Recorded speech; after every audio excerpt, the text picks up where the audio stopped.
শুধু ল পড়ার জন্য তুমি আসলে ডি ইউনিটে কোচিং করেছিলে? প্রবাবলি জব অপরচুনিটি প্রচুর লতে পড়তে আসে বা ঢাকা বিশ্ববিদ্যালয়ে যে কোনো একটা সাবজেক্টে ভর্তি হয় কিন্তু একটা রেয়ারেস্ট অপরচুনিটি বাংলাদেশ কিন্তু সবাই পায়।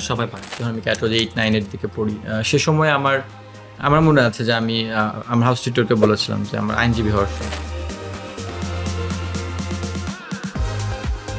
আসসালামু আলাইকুম প্রিয় শিক্ষার্থীরা, আজ আমরা কথা বলবো ঢাকা বিশ্ববিদ্যালয় থেকে শুরু করে অন্যান্য বিশ্ববিদ্যালয়ে ভর্তি পরীক্ষা দেওয়ার পরে শিক্ষার্থীরা কোন বিষয় চুজ করবে, কোন সাবজেক্ট চুজ করবে সেটি নিয়ে কিন্তু হেজিটেশনে থাকে।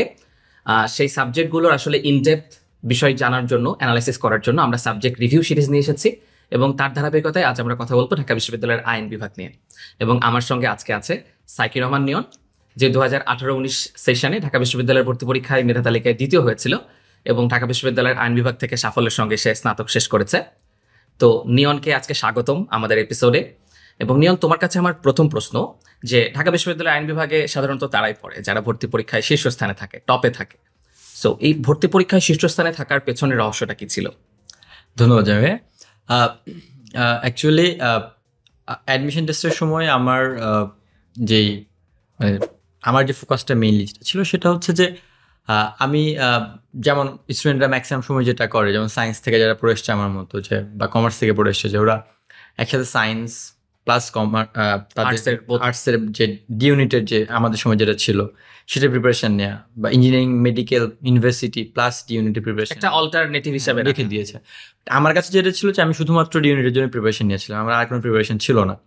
সো যেহেতু আমার এই আইনে পড়ার ইচ্ছা বা সোশ্যাল সায়েন্সে পড়ার ইচ্ছাটা অনেক আগে থেকে ছিল, সো আমি অ্যাডমিশন টেস্টের সময় এই রিস্কটা নিইনি যে আমার অ্যাকচুয়ালি এ না হলে বি, অল্টারনেটিভ হ্যাঁ অ্যাপ্রোচটা রাখিনি।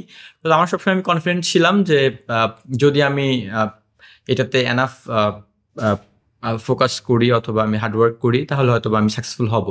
সো এই জায়গাটাতে আমি খুব বেশি কনফিডেন্ট ছিলাম।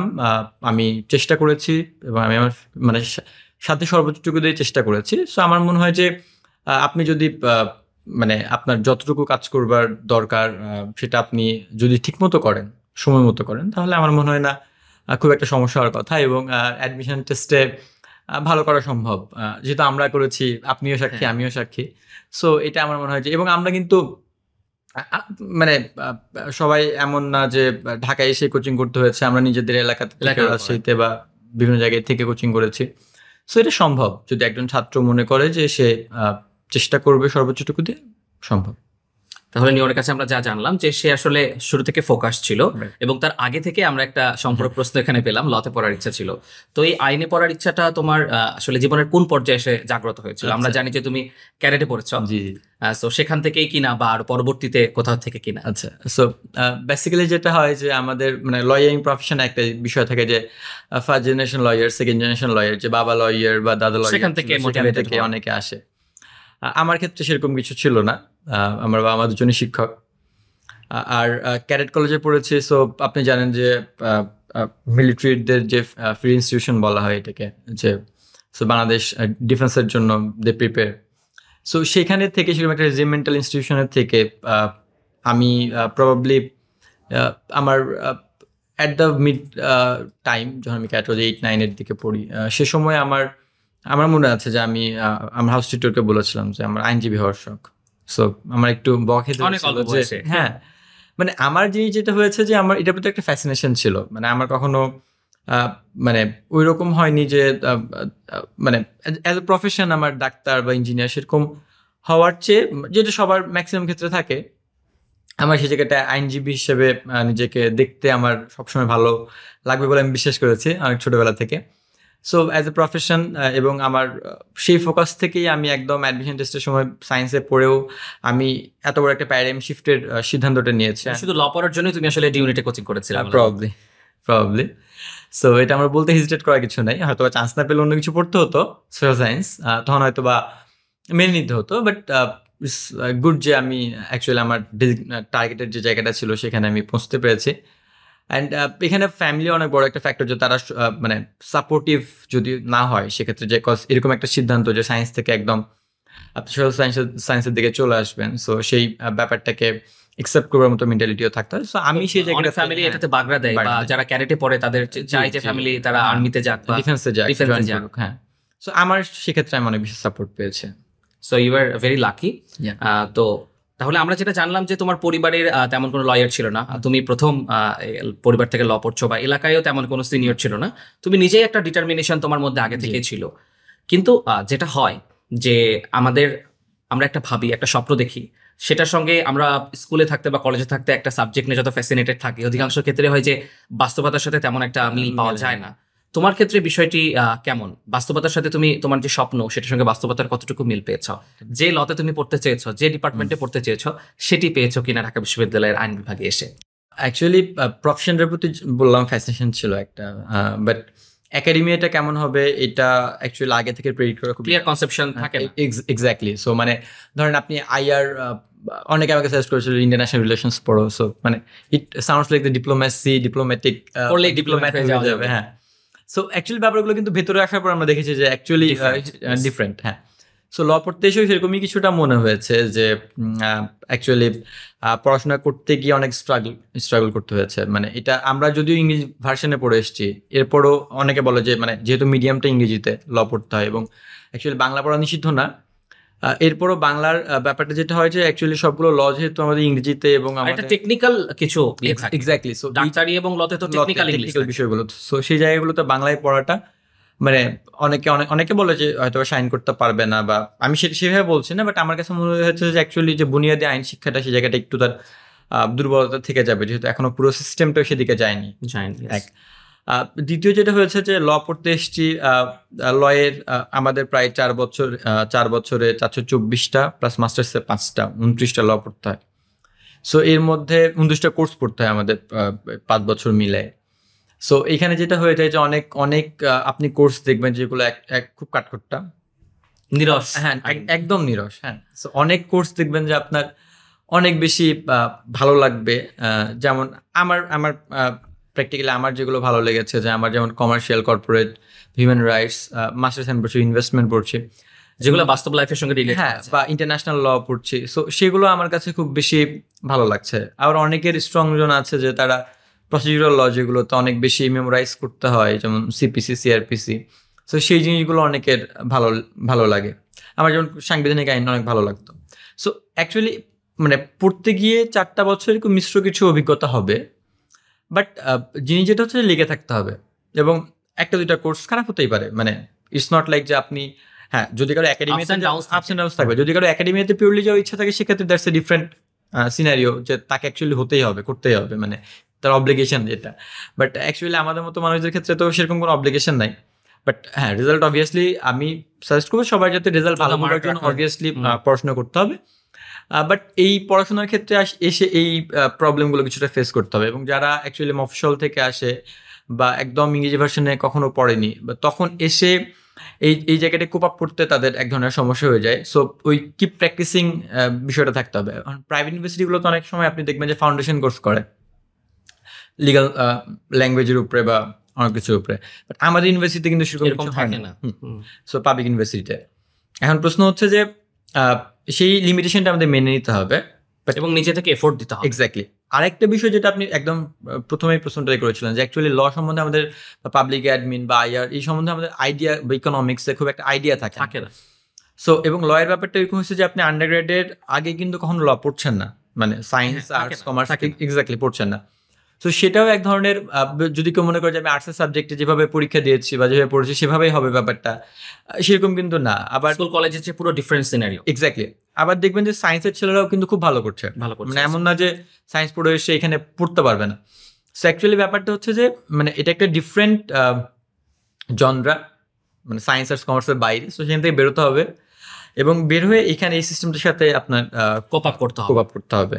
সো আমার মনে হয় যে সেক্ষেত্রে বেটার হবে। আর আমার যদি এরপরও আমি বলি যে আমার অ্যাকচুয়ালি ডিপার্টমেন্ট কেমন লেগেছে, আমার ডিপার্টমেন্ট খুবই ভালো লাগে। বিকজ আমাদের, আপনি জানেন যে আমাদের একটা আলাদা মানে স্বতন্ত্র জায়গা আছে, আমরা ওর একটা নিজস্ব বিল্ডিং আছে, সেই বিল্ডিং এর একটা পুরো নিজের ফ্লোর, হ্যাঁ, একটা আমাদের থাকে, সুন্দর একটা গার্ডেন আছে একদম শহীদ অপোজিটে। সো আমাদের মানে একটা আইসোলেটেড জায়গা। সো আমাদের জন্য এখানে আমরাই সো এই জিনিসটা খুব বেশি, মানে আমাদের ওই বন্ডেজটা খুবই ভালো হয়।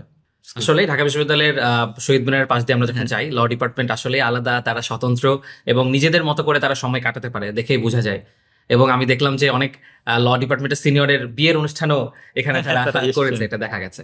আচ্ছা, পরবর্তী যে প্রশ্ন সেটা হচ্ছে বাংলাদেশের চাকরির বাজারের ক্ষেত্রে আপনার ডিপার্টমেন্টটা কতটুকু সুইটেবল?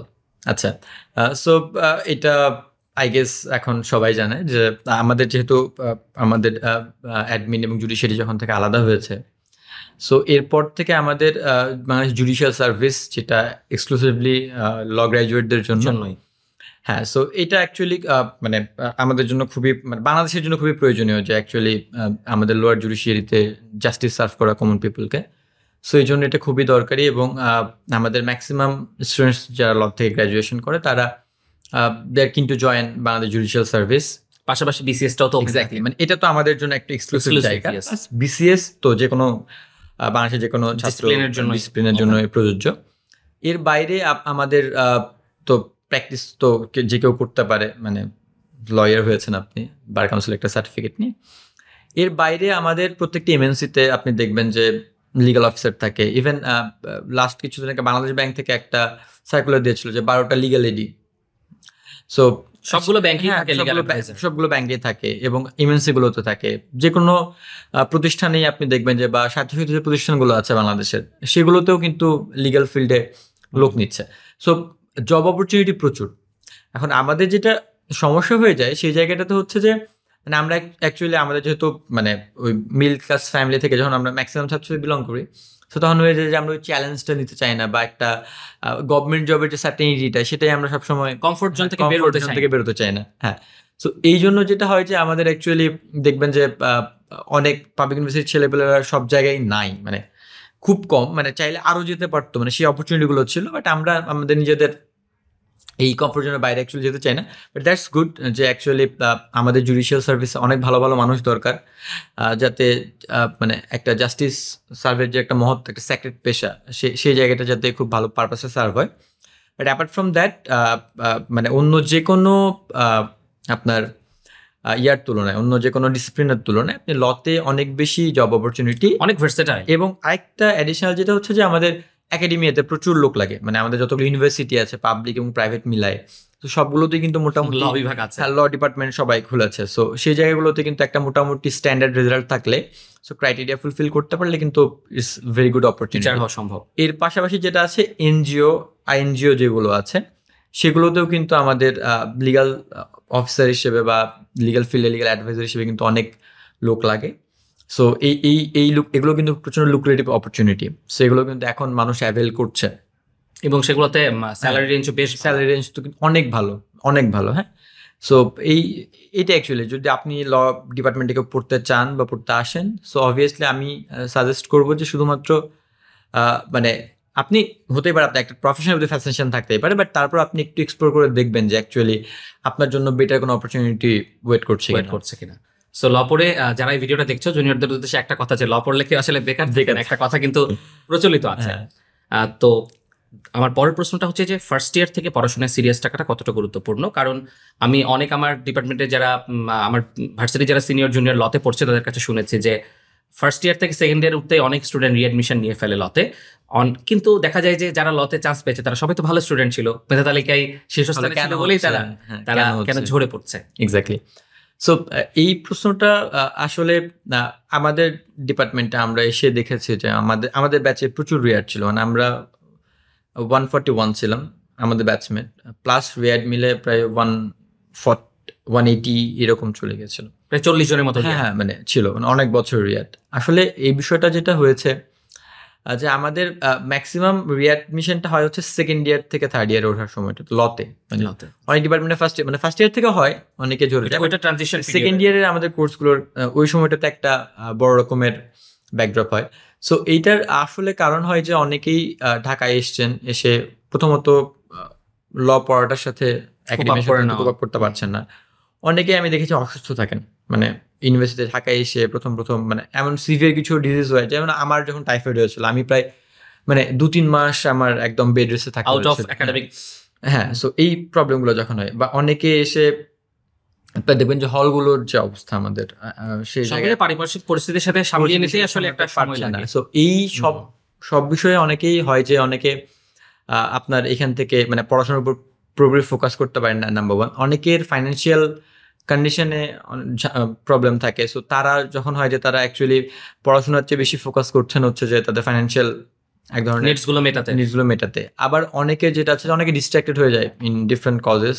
সো অনেকে বলে politics is a reason, but আমার কাছে সবসময় মনে হয় না যে মানে আমার কাছে মনে হয় যে যাই করেন আপনাকে একটা ব্যালেন্স লাইফ লিড করতে হবে। বিকজ লতে পড়তে আসে বা ঢাকা বিশ্ববিদ্যালয়ে যে কোনো একটা সাবজেক্টে ভর্তি হয় কিন্তু একটা রেয়ারেস্ট অপরচুনিটি, বাংলাদেশ কিন্তু সবাই পায় না। সো সেই জায়গায় এই অপরচুনিটিটা কোনোভাবেই মানে হেলায় নষ্ট করা উচিত না। এবং আমি বলবো যে এখন but this a very good thing, যে পজিটিভ থিং, যে এখন আমি রিসেন্টলি দেখছি আমাদের ব্যাচমেট বা আমাদের জুনিয়ররা যারা এসে 3-4 ব্যাচ, এখন আমরা মাস্টার্সে চলে এসেছি, এখন রিয়াডের পরিমাণটা কিছুটা হলেও কমেছে। মানে এখন আমাদের ডিপার্টমেন্টও ব্যাপারটাকে খুব আপনি সিরিয়াসলি নিয়েছে, একাডেমিক কমিটি প্লাস এখানে হচ্ছে আমাদের স্টুডেন্টরাও তারা অনেক বেশি, বিষয়টা তো অনেকদিন ধরে আলোচনা হচ্ছে, তো তারা অনেক বেশি কনসিয়াস এখনকার ছেলেগুলো। আমরা দেখছি যে এই বিষয়টা আসলে মিটিগেটেড হয়ে যাচ্ছে। আচ্ছা, আমরা অনেকগুলো কোয়েশ্চেন আসলে মোটামুটি পেয়েছি ল নিয়ে। আমার ধারণা যারা ভিডিও দেখছেন তারা একটা ভালো মোটামুটি আইডিয়া পেয়েছেন। তো ল প্লাস তোমার বিশ্ববিদ্যালয় জীবন প্রায় শেষের দিকে, তো যদি এক কথায় 2 লাইনে মূল্যায়ন করতে বলা হয় বিশ্ববিদ্যালয় জীবনকে মূল্যায়ন করতে, আচ্ছা, এবং আরেকটা সম্পূরক প্রশ্ন, যে জুনিয়ররা যদি জিজ্ঞেস করে যে কোন 3টি কারণে আমি লতে পড়বো, তুমি কোন 3টি কারণ বলবে? দুটো প্রশ্নের উত্তর একসাথে। আচ্ছা, আমি আমার ইউনিভার্সিটিতে এসেছি, আমার খুব একটা মানে লাকি যে আমার খুব একটা ফাইন্যান্সিয়াল কনস্ট্রেন্ট ছিল না। সো আমার ওই রকম খুব কষ্ট করতে হয় নিজেকে ঢাকায় ধরে রাখার জন্য। আমি চেষ্টা করেছি মোটামুটি পড়াশোনা করার, আমি চেষ্টা করেছি মোটামুটি এক্সট্রা কারিকুলার অ্যাক্টিভিটিস যেগুলো লয়ের একাডেমির বাইরে অনেক এনজিওর সাথে কাজ করা বা রিসার্চ অর্গানাইজেশনে কাজ করা, সেগুলো আমি করবার চেষ্টা করেছি। আমি এর বাইরে আমি অনেক সময় কাটিয়েছি বন্ধুদের সাথে, মানুষের সাথে মিশেছি। সো ইউনিভার্সিটি লাইফটাকে তুমি মোটামুটি এনজয় করার চেষ্টা আমি টু দ্য ফুলেস্ট এনজয় করার ট্রাই করেছি। এবং আমার একটা রিগ্রেট আছে, সেটা হলো যে যদি পড়াশোনাটা একটু ভালো করতে পারতাম, মানে এই রুম ফর ডেভেলপমেন্ট কিন্তু সবসময় থাকে, এটা সবসময় আমার আছে। এবং আমি একটু করবো যে এরপরে যারা শুনছেন, যারা আসবেন, তারা অবভিয়াসলি পড়াশোনাটাকে সবসময় ফার্স্ট প্রায়োরিটি রাখবেন। সো এটা অ্যাকচুয়ালি কখনোই হেলা করা উচিত না। আর জুনিয়রদের যদি কেউ জানতে চায় যে কেন আসবো, অবভিয়াসলি আমি যদি খুব ম্যাটেরিয়ালিস্টিক হই, যে জব অপরচুনিটি খুব ভালো আছে, আমাদের বলার এক স্বতন্ত্র জায়গা আছে, আপনি ইউনিভার্সিটিতে যে কোনো জায়গার তুলনায় এটা পাবেন যে আপনার নিজের একটা ডিপার্টমেন্ট বলতে পারবেন। আর আমাদের ডিপার্টমেন্টে আমাদের অ্যালামনাইটা প্রচন্ড স্ট্রং, মানে বলা হয় যে বাংলাদেশের স্ট্রংগেস্ট অ্যালামনাই অ্যাসোসিয়েশন। সো এই জায়গাটাতে এবং আপনি প্রচুর সহায়তা পাবেন, কজ আপনি যখন যে প্রফেশনে যাচ্ছেন না কেন, আপনি দেখবেন ঘুরে ফিরে ওই লয়ের মানুষগুলো আপনার আশেপাশে, মানে আপনি এর বাইরে যেতে পারবেন না আপনি যদি লিগাল কোনো ফিল্ডে থাকেন। সো আলটিমেটলি সেই জায়গাটা এই 3টা কারণ মোটা থেকে আমি বলতে পারি যে আমাদের খুব ভালো একটা অপরচুনিটি। এবং আরেকটা জিনিস যেটা হতে পারে যে আমাদের ইউনিভার্সিটিতে অনেক ইউনিভার্সিটিতে বলে যে র্যাগিং অমুক তমুক, সেগুলো ল ডিপার্টমেন্টে তার বিন্দুমাত্র কোনো ছিটাফোটা নেই, এবং অনেক বেশি ভার্সেটাইল একটা ডিপার্টমেন্ট। আপনি দেখবেন যে প্রচুর মানে নানা মতে নানা পথের মানুষ এই জায়গায় এইখানেই আপনার সহাবস্থান করছে। সো এটা খুবই ভালো। সর্বশেষ প্রশ্ন, সেটা হচ্ছে যে বিদেশে পড়াশোনার অপরচুনিটি সবাই এটা জানতে চায়, যে স্কলারশিপের অপরচুনিটি আসলে কতদূর থাকে ঢাকা বিশ্ববিদ্যালয়ের ল থেকে বা যে কোনো বিশ্ববিদ্যালয়ের বাংলাদেশের ল থেকে? সো আমাদের ল গ্র্যাজুয়েট যারা থাকে তাদের জন্য স্কলারশিপ আছে, মানে ভালোই আছে। এবং আমাদের ইউনিভার্সিটিগুলো থেকে স্পেশালি যারা টপ নচ রেজাল্ট করেন, তারা সবাই একাডেমিতে যাওয়ার ইচ্ছা থাকে, একাডেমিতে যাওয়ার ইচ্ছা থাকে বা ভালো রেজাল্ট করেছেন, তারা অনেকেই দেখবেন যে ক্যামব্রিজ, অক্সফোর্ড। আমার টিচার শুধু একদম রিসেন্ট আমার টিচাররা যারা এসছেন, তারাও কেমব্রিজ থেকে অনেক 2জন এসছেন, একজন জেনেভাতে পড়েছেন, একজন অক্সফোর্ডে পড়েছেন। সো এইরকম আমাদের সবসময় মানে আমাদের প্রত্যেকটা শিক্ষককে যারা পিএইচডি করেছেন সবাই মোটামুটি মানে বাইরের কোনো না কোনো রেপুটেড ইউনিভার্সিটি থেকেই তারা পড়াশোনা করেছেন। সো সেটা একটা বিষয়, এর বাইরে কাছ থেকে শেখার সুযোগটা থাকছে, সেটা অবভিয়াসলি থাকছে। এবং আমি এটা বলতে পারি যে ঢাকা বিশ্ববিদ্যালয় বাদে আপনি অন্য কোনো ইউনিভার্সিটিতে এই অপরচুনিটি অ্যাটলিস্ট পাবেন না। এবং দ্বিতীয় যে জিনিসটা হচ্ছে সেটা হলো যে মানে একদম যারা টিচার হচ্ছেন বা একাডেমিতে যাবেন, তারা বাদেও যারা পড়তে চান, অনেকে কর্পোরেট লতে পড়তে চান, অনেকে এরকম স্পেশালাইজেশন বা হিউম্যান রাইটসে পড়তে যাচ্ছেন, আপনি বাইরে যেতে যাচ্ছেন। সো সেক্ষেত্রেও কিন্তু অপরচুনিটি আছে আপনার। হ্যাঁ, এটা অবভিয়াসলি সত্য যে একটা মোটামুটি ভালো রেজাল্ট তো আপনার লাগবে। সো এই মানদণ্ডটা ভ্যারি করে কোথায় অ্যাপ্লাই করছেন তার উপরে। এরপরে হচ্ছে আরো বেটার যদি হয় সেটা হলো যে আপনার যদি কোনো ওয়ার্কিং এক্সপিরিয়েন্স থাকে, আপনার যদি কোনো পাবলিকেশনস থাকে, পাবলিকেশন হ্যাঁ, সো সেই জিনিসগুলো কিন্তু বা আপনি আমাদের খুব ভালো একটা বিষয় যেমন আপনারা ডিবেট করেন, আমাদের মুড কোর্ট বলে একটা বিষয় আছে, লয়ার আলাদা স্পেশালাইজ। হ্যাঁ, স্পেশালাইজড, সো মক ট্রায়ালের মতো। সো এই বিষয়গুলোতে আপনি যদি এই এক্সট্রা কারিকুলার অ্যাক্টিভিটিসগুলোতে আপনি যুক্ত থাকেন এবং মোস্ট স্পেশালি আপনার পাবলিকেশন থাকে, মানে তাহলে কিন্তু আপনার জন্য ইজি হবে অপরচুনিটিটা। বাইরে কিন্তু প্রচুর অপরচুনিটি অ্যাকচুয়ালি বলতে গেলে, অনেক রকম স্কলারশিপ চালু হয়েছে। হ্যাঁ, হয়তো আমরা সবগুলো জানি না, আপনি যদি একটু এক্সপ্লোর করেন দেখবেন যে অনেক অপরচুনিটি আপনার সামনে আসছে এবং সেগুলো যদি আপনি মোটামুটি ক্রাইটেরিয়া ফুলফিল করেন, বা যদি ধরেন মানে এটাকে রোড ম্যাপ তৈরি করা অ্যাকচুয়ালি, মানে প্রথম থেকে আপনি লতে আসছেন, পড়ছেন, আপনার এখন তখন থেকে একটু ডিটারমাইন করা যদি আমি অ্যাকচুয়ালি কোন দিকে যাবো, পথ তো অনেকগুলো। সো সেটা করে যদি আপনি একটু একটু করে আগান, একটু একটু করে নিজেকে প্রিপেয়ার করেন, তাহলে আমার মনে হয় যে আপনার কোনো হতাশা থাকবে না, শেষ পর্যন্ত আপনি আপনার যে অভিষ্ট লক্ষ্য সেটাতে পৌঁছতে পারবেন। ধন্যবাদ। এই ভিডিওটা এতক্ষণ যারা মনোযোগ দিয়ে দেখেছো, আশা করি ল নিয়ে একটা তোমরা ক্লিয়ার কনসেপশন পেয়েছো যে লতে পড়লে আসলে ভালো চাকরি পাওয়া সম্ভব। তুমি যদি বাইরে যেতে চাও, ওয়াইড অপরচুনিটি তোমার জন্য অ্যাভেলেবল। সো বাংলাদেশে ল নিয়ে যে কথাটা প্রচলিত আছে যে ল পড়লে কেউ বেকার থাকে না, এটা আসলেই যে মিথ না, এটা আসলে সত্য। তবে ডিপেন্ড করবে তুমি কতটা ডেডিকেটেড পড়াশোনা করো। আমাদের এন্ড থেকে আমাদের যেটা চেষ্টা ছিল যে লতে পড়ে আসলে কতদূর যাওয়া সম্ভব জীবনে, কিংবা লতে আসলে ডিপার্টমেন্টে কোন বিষয়গুলো পড়ানো হয় সেটা নিয়ে আমরা একটা ইন ডিটেইলস আলোচনা করেছি এবং এমন একজনের কাছ থেকে শোনার চেষ্টা করেছি যে ভর্তি পরীক্ষায় শীর্ষস্থান অধিকার করে ল নিয়েছিল এবং ডিপার্টমেন্টে একটা ভালো অবস্থানে আছে। তো আশা করছি এই ভিডিওটা তোমাদের অনেকের কাজে আসবে। ঢাকা বিশ্ববিদ্যালয়ে ভর্তি পরীক্ষা দেওয়ার আগে যদি এই ভিডিওটা দেখে থাকো, তোমরা আরো বেশি ফোকাসড হবে ভর্তি পরীক্ষায় এবং অ্যাডমিশন জার্নিতে আমাদের শিক্ষক সঙ্গেই থাকো। স্বপ্নের ডিপার্টমেন্ট পৌঁছে দেওয়ার দায়িত্ব আমাদের।